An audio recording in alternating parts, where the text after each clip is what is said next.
আমার দামি বাড়ি নাই, দামি গাড়ি নাই, দামি বিছানা নাই, ওই দামি বিছানার থেকে টেনে টেনে নামাইয়া নিচে চাটাই বিছাইয়া শোয়া দিবে। আরে তোমাকে আমাকে একদম পুরাতন চাদর দিয়ে ঢেকে রাখবে।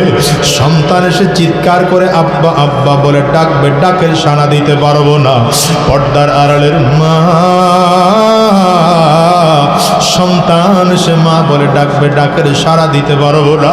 ওই কলিজার টুকরা সন্তান ওখানে বসে চিল্লায় আর বলে আব্বু জবান খোলো, জবান খোলে না।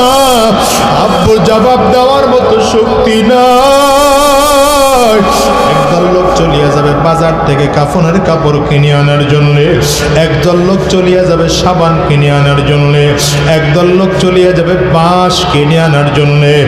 বাজার থেকে বাঁশ কাটিয়া আরে কাঁচা বাঁশগুলো দিয়া কবরের মধ্যে সুন্দর করে কবর খনন করিয়া তোমাকে আমাকে বাগানের কিনারা নিয়ে গোসল করায় 3টা কাপড় দিয়া প্যাকেট করবে। একটা মাথার মধ্যে বাঁধিবে, আর একটা কোমরে বানার, একটা পায়ের মধ্যে বাঁধিয়া জানাজাটা কমপ্লিট করাইয়া 3 জনে ধরাধরি করিয়া লাশ কবরের মধ্যে নিয়ে নামাবে।